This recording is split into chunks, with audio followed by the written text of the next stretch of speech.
हम लोग इस वीडियो में बात करेंगे कि कौन सा ज़मीन किसी भी व्यक्ति को नहीं खरीदना चाहिए।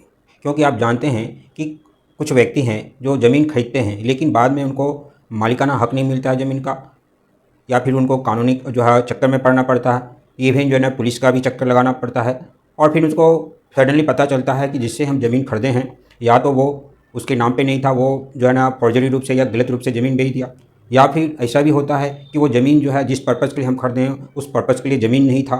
तो इस तरह से जो है कई तरह से प्रॉब्लम हो जाती है, जिसके कॉज जो है व्यक्ति का पैसा जो है कमाया हुआ है और कहीं इन्वेस्ट करते हैं या किसी पर्पज़ के लिए लेते हैं वो नहीं हो पाता है। तो ये सब के लिए बहुत से ऐसे ज़मीन हैं, वो ज़मीन को व्यक्ति को नहीं खरीदना चाहिए, या खरीदना चाहिए तो पहले उस ज़मीन के बारे में पता कर लेना चाहिए कि वो ज़मीन मेरे पर्पज़ के लिए है या नहीं है, या फिर वो ज़मीन जिससे हम खरीद रहे हैं उसका वो ज़मीन है या नहीं। तो वो किस तरह की ज़मीन है या क्या पता करना चाहिए वो हम इस वीडियो में डिस्कस करेंगे। और वीडियो जो है आप पूरा देखिए, इससे आपको पूरा पता चल जाएगा और फिर आगे जो है आपको किसी तरह से ज़मीन से रिलेटेड प्रॉब्लम में नहीं फंसना पड़ेगा आपको। वीडियो स्टार्ट करने के पहले आपसे रिक्वेस्ट है कि अगर आप मेरे चैनल को सब्सक्राइब नहीं किया मेरे चैनल को सब्सक्राइब कीजिए उसके, और फिर जब जिससे आप जुड़ जाएंगे तो मेरे चैनल पे जो भी वीडियो अपलोड होता है वो आपको मिलेगा। कौन कौन से ज़मीन होते हैं वो ज़मीन को डिस्कस करने के पहले आपको मैं बता दूं कि आपको ज़मीन खरीदने के पहले क्या पता करना चाहिए।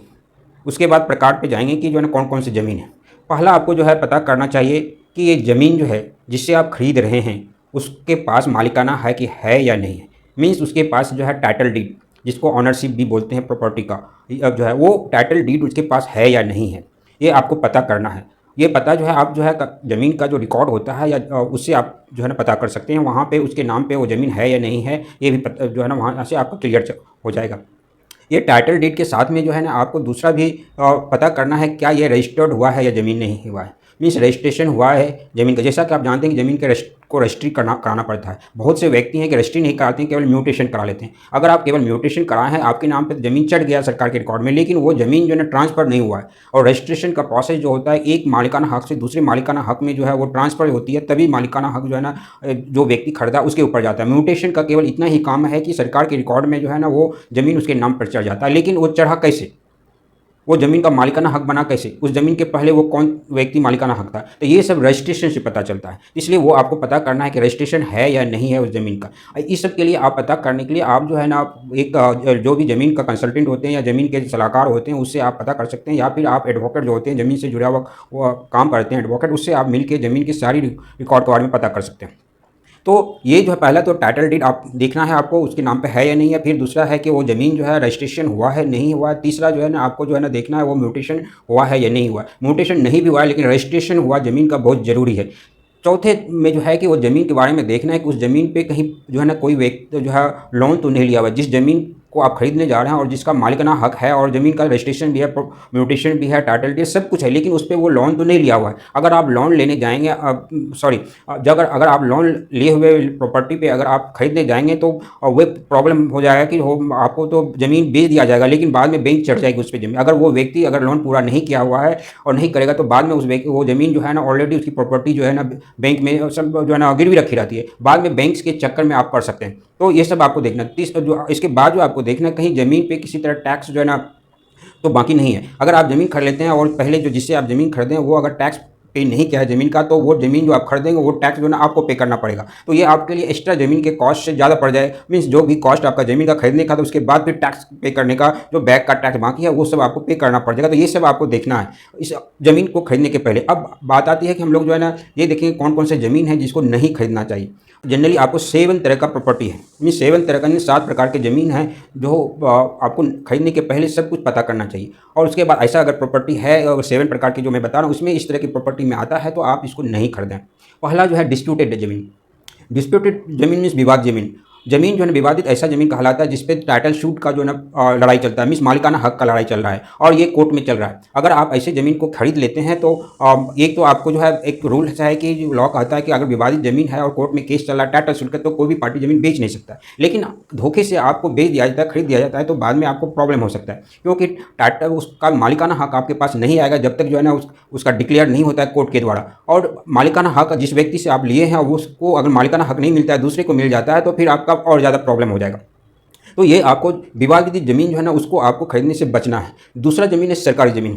सरकारी ज़मीन को आपको खरीदने से बचना है, क्योंकि आप जानते हैं कि सरकारी ज़मीन पे बहुत से व्यक्ति जो है ना घर बना के रहते हैं और वो जो है इलीगल वे में रहते हैं, 10 साल 15 साल से रह रहे हैं, लेकिन वो सरकारी ज़मीन जो है ना वो आपको धोखे से बेच सकते हैं। और तो इसके लिए आपको जो है पता करना है कि वो ज़मीन सरकारी है या क्या है। सरकारी ज़मीन जनरली आपके रोड के किनारे जो ज़मीन पाया जाता है वो सरकारी होते हैं, जैसे स्कूल की ज़मीन सरकारी होते हैं, पंचायत की ज़मीन समय सरकारी होते हैं जो है ना। इसके अलावा जो है ना रेलवे की ज़मीन सरकारी होते हैं। बिहार सरकार के जो है कोई भी स्टेट गवर्नमेंट है, बिहार सरकार हो या महाराष्ट्र हो या यूपी हो, इसकी अपनी संपत्ति ज़मीन होती है जो सरकारी यूज के लिए। तो ऐसे भी ज़मीन को आपको नहीं खरीदना, इसके लिए पता कर लेना कि ये सरकारी ज़मीन है तो नहीं, कोई व्यक्ति जो बेच रहा है उसके रिकॉर्ड में इसके नाम पे है या नहीं है। इसका अगर रिकॉर्ड में तो है, लेकिन इसके पहले ज़मीन का मालिकाना हक कौन था, हो सकता है धोखे से अपने नाम पे रिकॉर्ड करवा लिया होगा, अपने नाम पे म्यूटेशन करवा लिया होगा, रजिस्ट्रेशन धोखे से करवा लिया होगा, लेकिन ये पहले कौन था, इसका ऑनरशिप कौन था।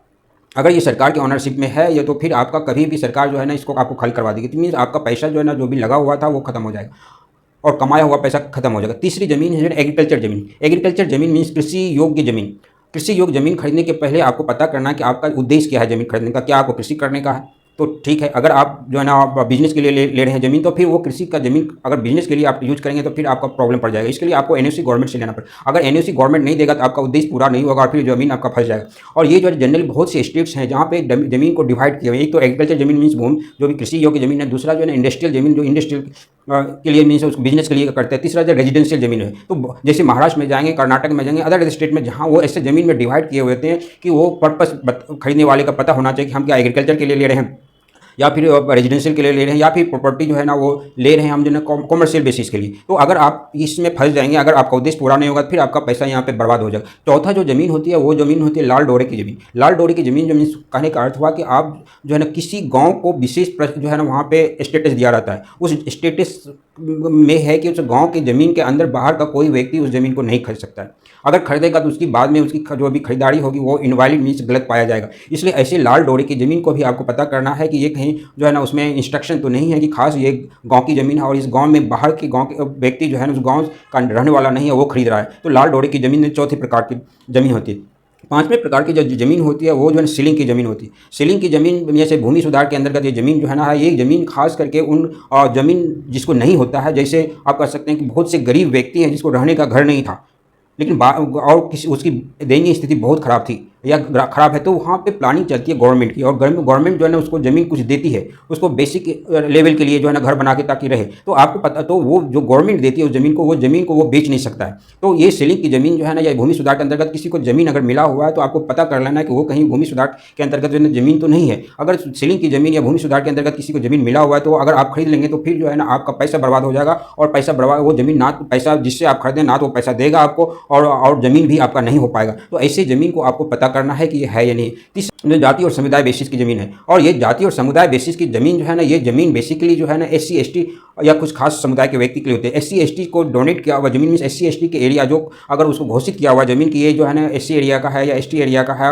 इस पर केवल SC ST ही खरीद सकता है। इस ज़मीन को अगर कोई SC ST बेचता है तो SC ST को ही बेच सकता है। लेकिन अगर आप धोखे से खरीद लिए उस ज़मीन और धोखा पड़ के ज़मीन अगर खरीदने में है तो वो फिर जो है ना आपके नाम पर ज़मीन नहीं हो पाएगा और फिर आपको ज़मीन जब आपके नाम पर नहीं हो पाएगा तो फिर आपका पैसा बर्बाद हो जाएगा और हो सकता है कि जो व्यक्ति आपसे पैसा लिया वो व्यक्ति जो है ना आपको पैसा लौटाएगा भी नहीं, क्योंकि उसके पास वो यूज कर लेगा पैसा को। इसलिए वो ज़मीन जो है ना आप नहीं कर सकते हैं और नहीं खरीदना चाहिए। लास्ट जो है ना सातवां जो है ना ज़मीन है वो ज़मीन है जैसे मकवाड़े की ज़मीन या फिर जो है ना वो धर्मस्थल ज़मीन। जैसे आप वक्फ बोर्ड की ज़मीन अगर खरीदते हैं तो वो ज़मीन आप नहीं आपका ज़मीन नहीं होगा है कि वक्फ बोर्ड की प्रॉपर्टी सेल योग्य नहीं होती है जो वो सेल नहीं कर सकता है। दूसरा है कि धार्मिक स्थल के नाम पे अगर कब्रगाह की ज़मीन है या मस्जिद की ज़मीन है या किसी धर्म से जुड़ा हुआ ज़मीन है तो वो अगर आप सार्वजनिक ज़मीन माना जाता है, किसी की प्रॉपर्टी नहीं मानी जाती है, वो सार्वजनिक ज़मीन मानी जाती है। इसलिए सार्वजनिक ज़मीन को आप नहीं खरीद सकते हैं, सार्वजनिक ज़मीन नहीं होगा और आपका उद्देश्य पूरा नहीं होगा। तो ये 7 प्रकार की जो ज़मीन थी इसको खरीदने के लिए आप बचें और अगर आप नहीं बचते हैं, फंस जाते हैं तो फिर कोर्ट का चक्कर लगाना पड़ेगा। आपको पता होगा कि मैक्सिमम जो है ज़मीन से रिलेटेड ही केस जो है ना डिस्ट्रिक्ट कोर्ट में हो या उसके नीचे का कोर्ट जो सब डिवीजन लेवल की कोर्ट होती है उसमें हो या हाई कोर्ट में हो या फिर सुप्रीम कोर्ट में, मैक्सिमम रिलेटेड डिस्प्यूटेड ज़मीन या फिर ऑनरशिप को लेके या फिर खरीद तो लिया लेकिन ऑनर्स उसको ज़मीन ट्रांसफर नहीं हो पा रही है या वो ज़मीन जो है ना ट्रांसफर तो हो गई लेकिन गलत रूप में हो गई, इस तरह का केस चल रहा है। तो ज़मीन फाइनली आपको रिक्वेस्ट है कि ज़मीन खरीदने के पहले आप इन 7 प्रकार के ज़मीन को आप जो है ना देखें कि इसमें अगर आता है तो आप नहीं खरीदें। तो इस वीडियो में इतना ही। Thank you.